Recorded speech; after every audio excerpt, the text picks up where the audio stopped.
दोस्तों कई बार ऐसा हुआ होगा कि आपको एक से ज्यादा प्रॉब्लम थी, आपके शरीर में दर्द था, आप मेडिकल स्टोर गए या डॉक्टर के पास गए, उन्होंने आपको दवाई लिख दी, लेकिन आपने बताया मुझे बुखार भी है।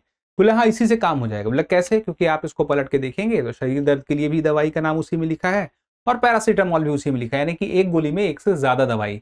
तो ऐसा होता है, कई ऐसी दवाइयां होती हैं जिसमें एक से ज्यादा दवाइयों का कॉम्बिनेशन होता है, तो इसे फिक्स्ड डोज कॉम्बिनेशन कहते हैं, एफडीसी दवाइयां।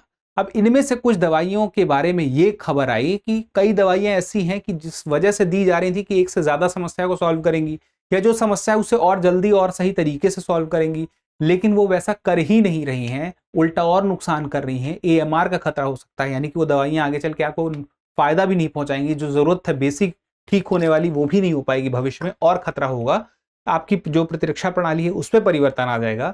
तो फिर इसका फायदा क्या है? सरकार ने कर दिया बैन 16 ऐसी दवाइयों को जिसको बोलते हैं एफडीसी। तो जून में हुआ है 2026 में।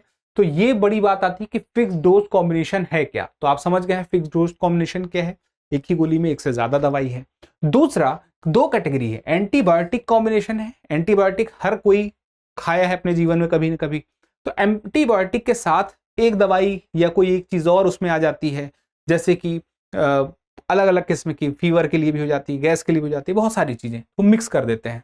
दूसरा, हर्बल स्किन क्रीम्स। अब हर्बल स्किन क्रीम्स में भी कहीं पे एलोवेरा के साथ साथ विटामिन ई है, जोजोबा ऑयल है, टी ट्री ऑयल है। तो ये हुआ कि क्या इससे सच में फायदा मिलेगा? पता चला एक चीज, दो कॉम्बिनेशन है, उसमें से एक तो काम कर रहा है, दूसरा वाला कर नहीं रहा है। अब यहाँ पे हुआ ये कि एंटीबायोटिक हर घर में थी, डॉक्टर हर साल से यानी कि हमेशा लिखते आ रहे हैं, जो दवाइयां बैन हुई इनमें से कई दवाइयां हर लोग खा भी रहे हैं, अभी भी हो सकता है खा रहे हो, और मेडिकल स्टोर पर ये मिल भी रही थी और सालों से लोग खा रहे थे। लेकिन जरूरी नहीं कि सालों से जो चीज चल रही है वो सही हो। तो अगर बाद में अंदाजा होता है गलत है तो फिर गलत है। अब यहाँ पे हमें ये पता चलना चाहिए कि एग्जैक्टली क्या है। तो दो या अधिक दवाएं जब एक ही टेबलेट या कैप्सूल में हो तो हम बोलेंगे एफडीसी। अब यहाँ पे ये जरूरी नहीं कि वो हमेशा नुकसान ही करे, तर्क संगत भी हो सकती है और या फिर वह अतर्क संगत ही हो सकती है, रैशनल और इरेशनल। तो रैशनल होगी तो इसका एक उदाहरण है टीबी की दवाई। टीबी की एक गोली में 4 दवाइयां रहती हैं और वो दवाई अगर कोई खाता है तो अच्छी बात है, सहूलियत हुई ना, 4 दवाई नहीं खानी पड़ी। लेकिन हर दवाई के साथ ऐसा नहीं होता, कुछ इरेशनल हो जाती है और उसका कोई साइंटिफिक या क्लिनिकल प्रूव ही नहीं है। तो ना साइंटिफिक प्रूव है ना क्लिनिकल प्रूव है, तो फिर क्या फायदा ऐसी दवाई खाने का, वो तो अतर्क संगत हो गई।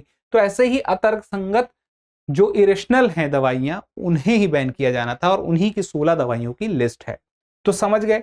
अब अगली बात ये आती है कि ये दवाइयों के मानक भारत में तय कौन करता है। तो एक है CDSCO यानी कि central drug standard control organisation. ये क्या काम कर रहा है? जो दवाएं हैं उनको अप्रूव या बैन करना या इनकी क्वालिटी और सेफ्टी देखना। और एक आईसीएमआर का नाम तो आपने खूब सुना होगा, Indian council of medical research. तो दवाइयों की रिसर्च करने का काम करता है। और ये जो दवाइयां अभी बैन हुई हैं, तो बैन होने के पीछे ये कैसे काम नहीं कर रही हैं, क्यों ये प्रूवन दवाइयां नहीं हैं, ये सब स्टडी इसी आईसीएमआर के माध्यम से ही हो पाई है। और उसके बाद है DCGI यानी कि drug controller general of India. किसी दवाई को भारत में बेचने की अनुमति कौन देगा? तो देगा DGCI। और चौथा, ये अपने आप में एक एक्ट है, D&C एक्ट यानी कि drugs and cosmetics act. Bharat में दवाओं का पूरा रेगुलेशन इस कानून के तहत होता है। अब यहां पे बात आती है उदाहरण की। इतनी सारी दवाइयां बैन हुई, इनमें से एक उदाहरण हम लेते हैं। 2 दवाइयां हैं एक गोली में। अब एक है एमोक्सिसिलिन और दूसरा है सेरेशियो पेप्टिडेज। अब इनमें से एक जो है एमोक्सिसिलिन जो है वो एंटीबायोटिक है और जो दूसरी है यह एंजाइम है, सेरेशियो पेप्टिडेज। तो काम ये था कि एंजाइम जो करेगा काम वो खून में जाएगा और इस एंटीबायोटिक के लिए एक रास्ता तैयार करेगा, इसको जल्दी काम और प्रभावी काम कराने के लिए। दिक्कत ये थी कि ये जो एंजाइम है सेरेशियो पेप्टिडेज, ये एंजाइम है, ये जैसे ही पेट में गया तो स्टडी ने ये बताया कि पेट में जाते ही ये पेट के एसिड में नष्ट हो जाता है। और पेट के एसिड में नष्ट हो गया तो ये हमारे खून तक पहुंचा ही नहीं, और खून तक पहुंचा ही नहीं तो इसकी जो जिम्मेदारी थी इस एंटीबायोटिक को और प्रभावी बनाने की, वो तो हो नहीं पाया। तो जब हो ही नहीं पाया तो फिर इस कॉम्बिनेशन का फायदा क्या हुआ? और इस कॉम्बिनेशन का जब फायदा ही नहीं हुआ तो फिर ये कॉम्बिनेशन बिक ही क्यों रहा है, इसीलिए बैन हो जाए। इसी तरह से अन्य कई दवाइयां हैं। अब यहाँ पे AMR का एक खतरा समझ लीजिए। AMR का खतरा इसलिए बड़ा हो जाता है जिसको हम बोलते हैं एंटी माइक्रोबियल रेजिस्टेंस। बहुत सारी ऐसे जो हम एंटीबायोटिक इतना हम कहते रहते हैं भारत में लोग खाते रहते हैं, बात बात पे कुछ भी हुआ खा ली एंटीबायोटिक। अब एंटीबायोटिक ज्यादा खाने से होगा ये कि वो ड्रग रेजिस्टेंट हो जाएंगी, यानी कि जो बैक्टीरिया वायरस फंगस इन सब चीजों से वो दवाइयां लड़ रही थी, बाद में ये सब जो समस्याएं हैं उस दवाई से लड़ेंगी और उस दवाई को असर नहीं करने देंगी। और जब हमारे शरीर में इन दवाइयों का आगे चल के धीरे धीरे असर बंद होता जाएगा, कम होता जाएगा, तो हमें जब इन दवाइयों की जरूरत होगी और ये असर नहीं करेंगी तो फिर जीवन पर संकट तो आएगा। तो ऐसे में AMR का खतरा भी है, अनावश्यक एंटीबायोटिक तो खानी भी नहीं चाहिए। तो अब ये अगर समझ गए हैं तो आगे की बात ये याद रखिएगा कि मरीज ऐसे इंग्रेडिएंट ना खाएं जिसमें फालतू की दवाइयों का कॉम्बिनेशन है जो जरूरी भी नहीं है। इसका ध्यान कौन रखेगा? डॉक्टर।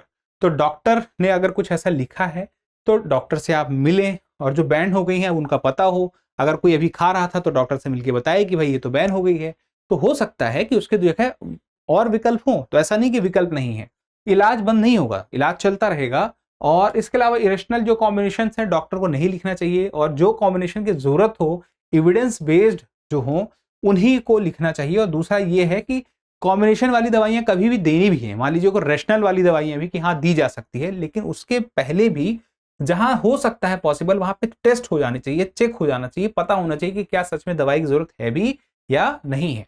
और अंतिम बात यह है कि फार्मास्यूटिकल्स, फार्मासिस्ट जो होते हैं, दवाई विक्रेता, तो बैंड FDC की लिस्ट उनके पास हो, और इसके साथ इरेशनल जो प्रिस्क्रिप्शन आते हैं उनको फ्लैग वो करें, जिससे पता चले कि जो दवाइयां नहीं बिकनी चाहिए उसको डॉक्टर लिख रहे हैं। और आखिरी बात कि मरीज जो हैं उन्हें एडुकेट किया जाना चाहिए, क्योंकि पढ़े लिखे लोग जैसे आप हैं, आप कोई दवाई खाते होंगे तो ज्यादातर लोग ऐसे होंगे गूगल करते होंगे कि इस दवाई का काम क्या है।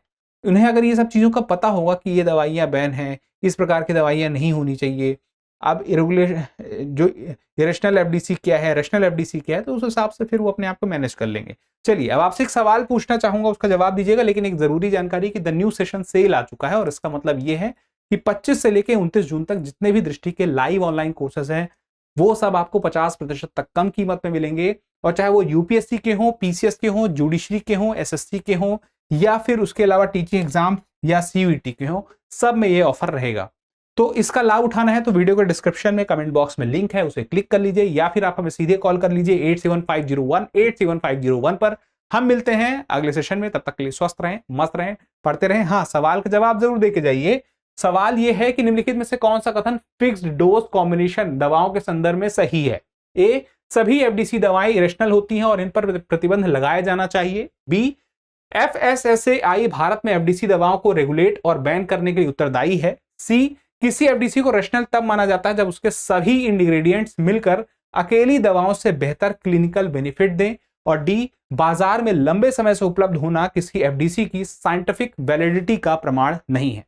तो इस सवाल का जवाब जरूर दीजिएगा। मिलते हैं अगले सेशन में। और हाँ, जो बच्चे कमेंट करते हैं गुटखा तंबाकू सर खाते रहते हैं, तो ऐसा कुछ भी नहीं है। हो सकता है चेहरे का शेप है, तो मेरे चेहरे का ऐसा शेप है, तो अब उसके लिए मैं ज्यादा ऐसा लग रहा है तो माफी मांग सकता हूं, लेकिन ऐसा है नहीं कुछ। चलिए, धन्यवाद।